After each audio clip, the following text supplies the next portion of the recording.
ചിലര് ചിന്തിക്കുന്നുണ്ട്, ഈ പിള്ള ആരെടേ ഇതുപോലെ ഡയലോഗൊക്കെ അടിച്ചുകൊണ്ട് വന്ന് ഇൻസ്റ്റാഗ്രാമിലും ഫേസ്ബുക്കിലും ഒക്കെ പറയാമെന്നല്ലേ. ഞാൻ ആരുമല്ല, ഞാനൊരു പാവ നേഴ്സാണ്. പിന്നെ കുറേ കാര്യങ്ങളുണ്ട്. ചെറിയൊരു എന്താ പറയുക, അത്യാവശ്യം മെൻ്റലിസ്റ്റാണ്. അങ്ങനെയാണ് കുറച്ച് കുറച്ച് കാര്യങ്ങളൊക്കെയാണ്. നമ്മുടെ പ്രൊഫഷൻ അല്ലല്ലോ ഇപ്പോൾ ഇവിടുത്തെ വിഷയം. അത്യാവശ്യം മറ്റുള്ളവരുടെ മനസ്സൊക്കെ വായിക്കാൻ എനിക്കറിയാം കേട്ടോ. സൂക്ഷിച്ചിരുന്നോണം. അപ്പോൾ ഞാൻ പറഞ്ഞത് ഇത്രേ ഉള്ളൂ. നമ്മുടെ ജീവിതത്തിൽ നിന്നാണ് നമ്മൾ ഓരോ പാഠങ്ങൾ വരുന്നത്. ഞാൻ കഴിഞ്ഞ ദിവസം പറഞ്ഞൊരു വീഡിയോയിൽ പറയുന്നുണ്ടായിരുന്നു, കുഞ്ഞു വാവമാർ വീണ് കഴിഞ്ഞ് കഴിയുമ്പം നമ്മൾ എഴുന്നേൽപ്പിക്കാൻ ആദ്യമൊക്കെ ശ്രമിക്കും, പിന്നെ തന്നെ നടക്കട്ടെ എന്ന് ചിന്തിക്കും എന്ന് പറയുന്ന ഒരു കാര്യം. ആ ഒരു പോയിന്റ് തന്നെ, നമ്മൾ പല വർഷം വീഴും. ആ ഓരോ വീഴ്ച വന്നു കഴിയുമ്പോൾ പിന്നെ വീണ്ടും വീണ്ടും എണീക്കാൻ തോന്നും.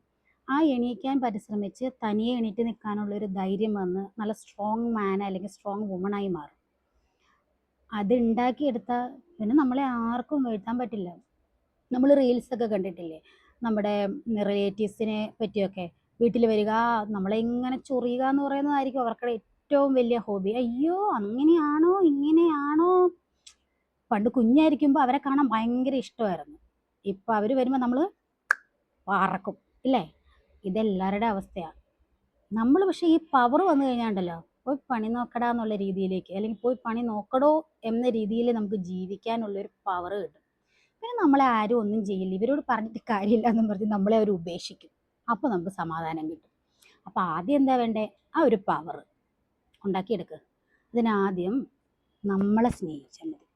എന്നെ ഞാൻ സ്നേഹിക്കും, നിങ്ങൾ സ്നേഹിക്കും. ഓക്കെ.